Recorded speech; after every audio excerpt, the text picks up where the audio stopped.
How you doing? Maker Max here, and we are in the Adirondacks with my best friend Jake. He's hiding behind the chimney. And we have a little problem here where the water is leaking in the Adirondacks as we get a ton of snow buildup behind this chimney. So we're gonna build a cricket or a saddle. Let's start. So the issue we have is this is about 5 feet from the ridge down, and the snow just builds up here, and it was leaking through for a long time, probably 10 years, and all this wood down here was rotten. So we did a lot of research, and no one really has a good idea on how to build a saddle or a cricket to divert water around the chimney, which is about 20 inches. So we're gonna give it our best attempt and make a little video to help you follow along if you're trying to do the same thing. So here we have our plan. What are we doing here, Jake? We got a predicted exit of the valley. This is our ridge board. We're gonna have a valley predicted right here. And the exit, right there, it says 4.5 inches off the edge of the chimney.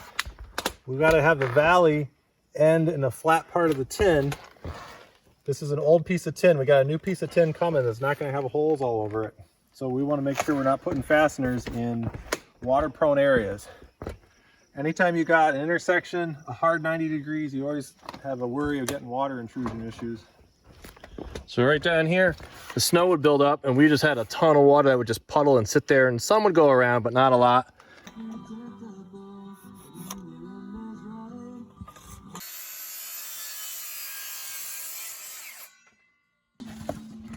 We're trying to fill this in with enough wood that we can put tin against it.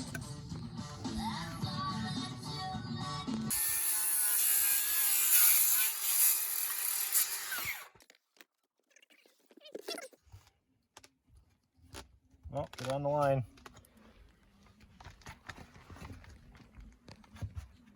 Okay, so in order to establish this cricket, we're making a bottom plate for our sheathing or decking to apply to from the ridge board down. In order to figure that out, we lay a piece of board up here, a scrap 3/4 board. We draw the line where it's going to land. We move the framing back from it. We got an angle. We're going to stop it at the end of the chimney.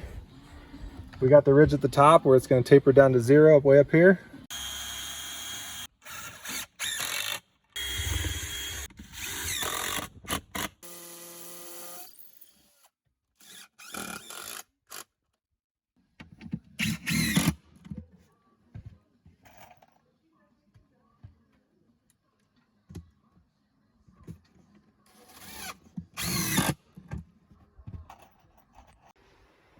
So if you need to bend a piece of flashing, you can just screw some 2x4s together. Make sure you cut off the end of the table saw so they're square, and then you screw them together and you can bend a nice valley.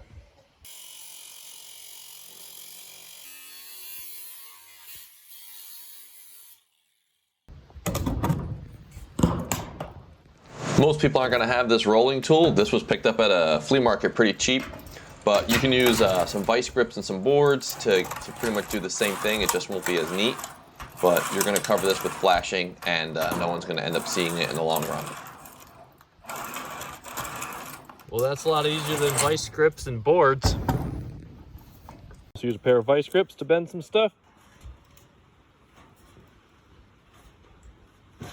Corners are sensitive areas. They're prone to leaks. So when this flashing ice and water shield we got, we'll put a little extra dab in the corner and smooth it out to ensure that there's no gaps. Even in the best you do to try and keep water from coming in, sometimes ice can accumulate and cause water pockets to form on a warm top side of the roof and cause it to back up. All right. You can see how that slid right up underneath our cricket. So as water comes down, and if it comes down this way, it can't go up underneath there. And hopefully it'll flow down here, bottom of the roof.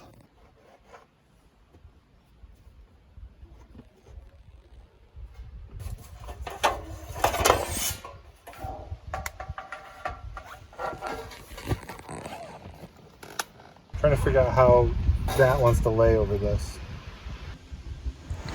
Water's still going to be able to flow underneath this piece of flashing. The glue is to hold it to the roof so the wind doesn't lift it up.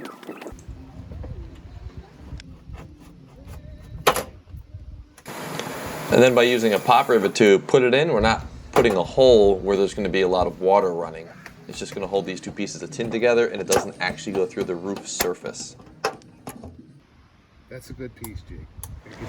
So this piece of flashing is going to divert the water around, and then there's going to be another piece of counter flashing that goes over it to help keep the water out, and we're putting a nail over here in the wood where hopefully there's never going to be water.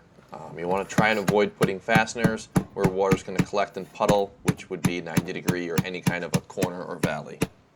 So underneath the roof pieces we have butyl tape to hold it against the valleys. You also notice all our fasteners are up high. This to keep it out of any area where snow might accumulate. Here's a pro tip. Don't use an impact driver to put screws in. It chips the paint and they rust. Instead, use a drill driver which provides a steady flow of power and will not chip the paint. Don't cheap out on caulk. This caulk is $10 a tube and is through the roof and designed for metal roofing. Caulk should be checked yearly to make sure its integrity is still there and replaced if necessary. So here it is all done.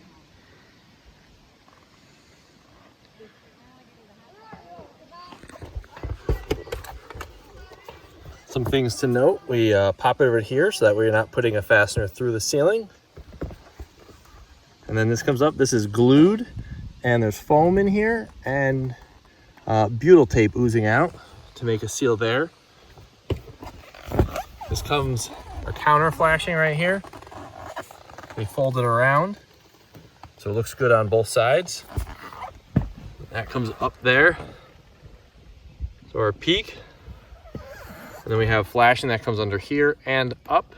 So you want to think about as the water comes down, you just want it to get in this valley, and it can't get under here because of the glue and the tape.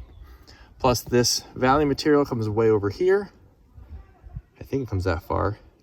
And then there's a ridge here, and this piece comes up here to about this far. So any water that does even get underneath here is going to hit that bump and it's going to force it down. All right, just a really nice job.